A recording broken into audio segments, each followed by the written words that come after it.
ሰላም እንደምሰምታችኋል። ዛሬ እንደተለመደው እንግዲህ በአዲስ ቪዲዮ መጥቻለሁኝ። የዛሬው ቪዲዮአችን ትኩረት የሚያደርገው የማህፀን ፈሳሽ ነው።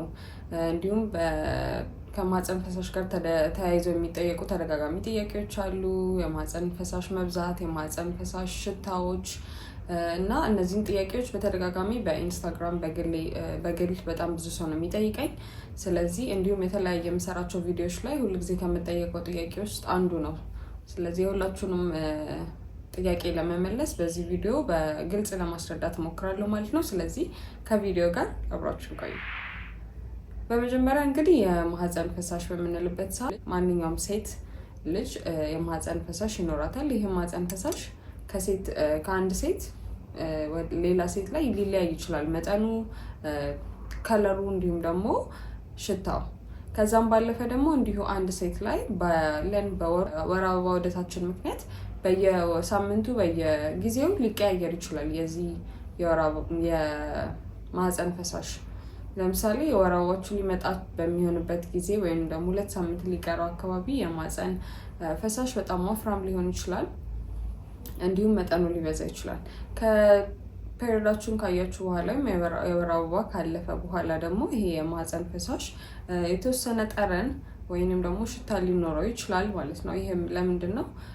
ማህፀናችን በወር አበባ ጊዜ ደም ቆሻሻ የሆነ ደም ነው አይደለም የሚወጣው። ስለዚህ ያ ቆሻሻ የሆነ ደም የተወሰነ ስለሚቀር ከዛ ጋር ተያይዞ ከለሩም ትንሽ ወደ ብራውን የመሆን ወይ ፒንክ የመሆን ከለር ሊኖረው ይችላል። የተወሰነም ሽታም እንደ አይረን አይነት ሽታ ሊኖረው ይችላል ማለት ነው። እነዚህ ሽታዎች በጣም ኦፌንሲቭ እስካልሆነ ድረስ ወይም ደግሞ ግንን ያለ ሽታ እስካልሆነ ድረስ ማይልድ የሆነ ሽታ መኖር ምንም ችግር የለውም። ወይም ደግሞ የማህፀን ፈሳሽ መኖር ምንም ችግር የለውም። ምክንያቱም የብልታችን ግድግዳዎች ላይ ፈሳሽ እንዲመረት የሚያደርጉ ግላንድ ወይም እጢዎች አሉ። ስለዚህ ይሄ ፈሳሽ ደግሞ የራሱ የሆነ ጥቅም አለው። አንደኛ ማህፀንን ለማጽዳት፣ ምክንያቱም ይሄ ብልት የምንለው ራሱን በራሱ የሚያጸዳ አካል ነው። ስለዚህ አንደኛ ኢንፌክሽኖች እንዳይከሰቱ፣ ቆሻሻ በቀላሉ እንዲወገድ የሚያደርግልን ነው። ከዛም ባለፈ ደግሞ በግንኙነት ጊዜ ፈሳሽ መኖሩ ያው ሁላችሁም እንደምታውቁት ጥቅም ይኖረዋል ማለት ነው። ስለዚህ ይሄ ነገር ሁሉም ላይ ያለ ኖርማል የሆነ ነገር ነው። አበባ የሚሸተው ሽቶ የሚል ሽታ ሊኖረው አይችልም፣ ምክንያቱም እሱ አይደለም የማህፀን ሽታ። ግን ደግሞ በጣም መጥፎ የሆነ ጠረንም ሌላ ሰው እስከሚሸተው ድረስ የሚደርስ አይነት ሽታም ሊኖረው ደግሞ አይገባም ማለት ነው። ስለዚህ ይሄ ኖርማሊ ይሄ ፈሳሹ መኖሩ እንደ ኖርማል ነገር እንድትቀበሉት እና ሁሉም ሰው ላይ ያለ ነገር እንደሆነ ማወቅ አለባችሁ። እንዲሁም ደግሞ በወር ውስጥ በተለያየ ጊዜ ውስጥ የተለያየ የማህፀን ፈሳሽ እና ሽታ ሊኖራችሁ ይችላል። ያ ደግሞ ኮምፕሊትሊ ኖርማል ነው፣ ሌላ አይነት ምልክቶች እስከሌሉት ድረስ። መቼ ነው እናንተ ይሄ ነገር ሊያስደነግጣችሁ ወይም ደግሞ ሉክአውት ልታደርጉበት የሚገባው መቼ ነው ማለት ነው? አንደኛ ይሄ ሽታው መጀመሪያ ድሮ ካላችሁ ሽታ የተቀየረ አይነት ሽታ፣ ጠንከር ያለ ግንን ያለ ሽታ ከሆነ፣ ከለሩ እንዲሁም ደግሞ የቴክስቸሩ ሲለይ፣ ለምሳሌ ኖርማሊ ቅድም እንዳልኳችሁ በጣም ያልወፈረም ያልቀጠነም አይነት ነገር ነው ፈሳሹ፣ እንደ ክሬም ነገር ነው።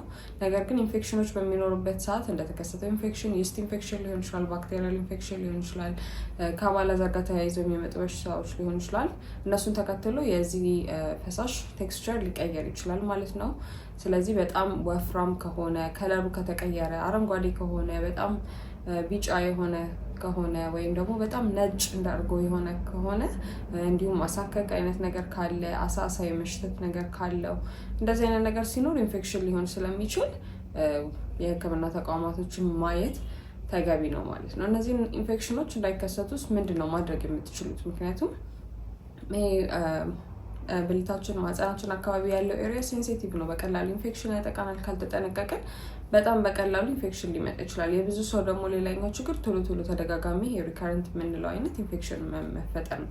ይስት ኢንፌክሽንም ሊሆን ይችላል። አንዴ ታይታችሁ ተመልሶ ታክማችሁት መድኃኒት ወስዳችሁ ድጋሚ ተመልሶ የመምጣት ነገር። አንደኛ ኢንፌክሽን ኖሮባችሁ የተጠቀማችኋቸውን ፓንቶች ደግማችሁ ባትጠቀሙ ይመከራል። ምክንያቱም ምንም ያህል እንኳን ብታጡትም ባክቴሪያው እዛ ላይ ሊኖር ይችላል።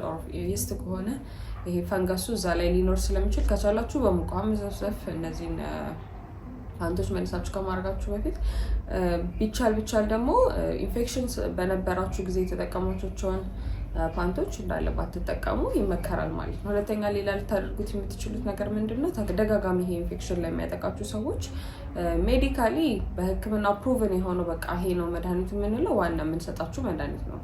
ይስት ከሆነ አንቲፈንጋል ሜዲኬሽን ይሰጣችኋል። ባክቴሪያ ከሆነ ባክቴሪያውን የሚገድል መድኃኒት ይሰጣችኋል። ነገር ግን ተደጋግሞ መምጣቱ እንዲቀንስ ማድረግ የምትችሉት ነገር አንደኛ በቂ ውሃ መጠጣት ነው። በቂ ውሃ በጠጣችሁ ቁጥር ቅድም እንዳልኳችሁ ይሄ ብልቱ ራሱን የማጽዳት ችሎታ ስላለው አንደኛ ራሱን ያጸዳል። ሁለተኛ ሌላ ልታደርጉት የምትችሉት ነገር ደግሞ ምንድን ነው? ፕሮባዮቲኮችን መውሰድ ኖርማል የምንለው ባክቴሪያ በስትክክል እንዲበዛና እነዚህ መጥፎ ባክቴሪያዎች ደግሞ እንዲጠፉ ለማድረግ። ከዛ ውጭ ደግሞ ቦሪክ አሲድ እርጉዝ ካልሆናችሁ የማታጠቡ ከሆነ ቦሪክ አሲድን መውሰድ አለባችሁ። በተለይ ይሄ ተደጋጋሚ ኢንፌክሽን ለሚያጠቃው ሰው በጣም ጥሩ መፍትሄ ነው ማለት ነው። አንደኛ ይሄ ይስት ኢንፌክሽንን ባክቴሪያል ቫጂኖሲስ የምንለው በባክቴሪያ ምክንያት የሚመጣውን ይሄ ኢንፌክሽን ይከላከልልናል። እንዲሁም ደግሞ የማህፀንን ሽታ መጥፎ ሽታዎችን፣ ጠረኖችን እንዲጠፉ የማድረግ አቅም አለው ማለት ነው። የቦሪክ አሲድ ግን በአፍ የሚወሰደውን ሳይሆን መውሰድ ያለባችሁ በብልት ውስጥ የሚገባው ቦሪክ አሲድ አለ 600 ሚሊግራም ነው ዩዥዋሊ። እሱን መጠቀም ትችላላችሁ እርጉዝ ካልሆናችሁና ማታጠቡ ከሆነ ማለት ነው። ይሄኛው አንደኛ መፍትሄ ነው። ሁለት ደግሞ እዛ አካባቢ ላይ በሳሙና አለመታጠብ። ሳሙና ማስነካት የለባችሁም። ስፔሻሊ ደግሞ ሽታ ያለው ሳሙና ፒኤቻችሁን ስለሚያዛባው በቀላሉ ኢንፌክሽን እንዲፈጠር ያደርጋል። አሁን ደግሞ በጣም ብዙ ፕሮዳክቶች አሉ። ያንን ፓርት ለማጽዳት ነው ተብለው የሚወጡ በጣም ብዙ ፕሮዳክቶች አሉ። ያኔ ምክር እንደ ዶክተር ልመክራችሁ የምችለው ምንድነው? እነዚህን ነገሮች ባትጠቀሟቸው የተሻለ ነው። ምክንያቱም አሁን አንደኛ በጣም ብዙ ፕሮዳክት ስላለ የትኛው ትክክለኛ ነው የትኛው ትክክለኛ አይደለም የሚለውን ማወቅ በጣም ይከብዳል። እንደገና ደግሞ እንዳልኳችሁ ይሄ ነገር በራሱ ማጽዳት የሚችል አካል ስለሆነ ያለ ምንም አዲሽናል ነገር መጠቀም አይጠበቅባችሁም። ኦፍኮርስ ቅድም እንዳልኳችሁ ሽቶ እንዲሸት መጠበቅም አግባቡ ያለው ነገር አይደለም። ስለዚህ ሴንትድ የሆኑ ነገሮችን ምናምን ነገር አትጠቀሙ። እንዳልኳችሁ ቦሪክ አሲድ ዋነኛው ነገር ነው። ማናችንም ብንጠቀመው የሚመረጥ ነው። ምክንያቱም አንደኛ ጥሩ የምንላቸው ባክቴሪያዎች እንዲበዙ ስለሚያደርግልን ቦታ ላይ ምንም አይነት መጥፎ ሽታ አይኖርም። ፈሳሹ የተስተካከለ እንዲሆን ያደርግልናል። ስለዛ አንደኛ መፍትሄ ቦሪክ አሲድ ነው። ሁለተኛ ደግሞ ማድረግ የምትችሉት ምንድነው? ስቲም ነው።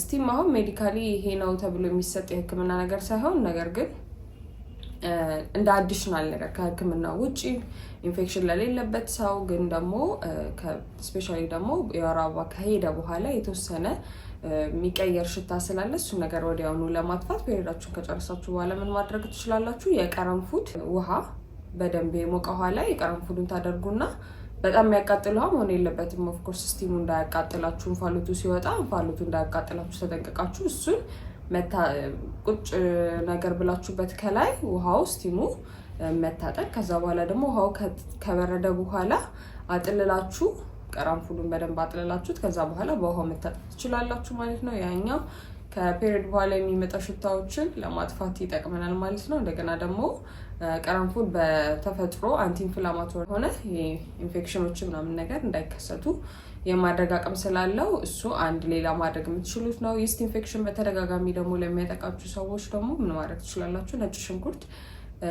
አድርጋችሁ ውሃ ላይ የሞቀ ውሃ ላይ ነጭ ሽንኩርት ትንሽ ብዙ ነጭ ሽንኩርት አይደለም ትንሽ ነጭ ሽንኩርት አድርጋችሁ ጨው አድርጋችሁ ውሃውን መታጠን ትችላላችሁ። መታጠን ብቻ ነው፣ ነጭ ሽንኩርት ማስገባት አይደለም። ነጭ ሽንኩርት ውሃውን መታጠብ ሳይሆን የነጭ ሽንኩርቱን ስቲም ብቻ ማውሰድ ትችላላችሁ። በሳምንት 2 ወይም 1 እነዚህ ነገሮች በጣም በተደጋጋሚ ይስት ኢንፌክሽን ለሚያስቸግረው ሰው እና መድኃኒት እየወሰደም ላልተስተካከለለት ሰው ከቦሪክ አሲዱ ጎን ለጎን እነዚህ ነገሮች ማድረግ ትችላላችሁ ማለት ነው። ይሄ ሽታዎቹ እንዲስተካከሉ ይረዳችኋል ማለት ነው።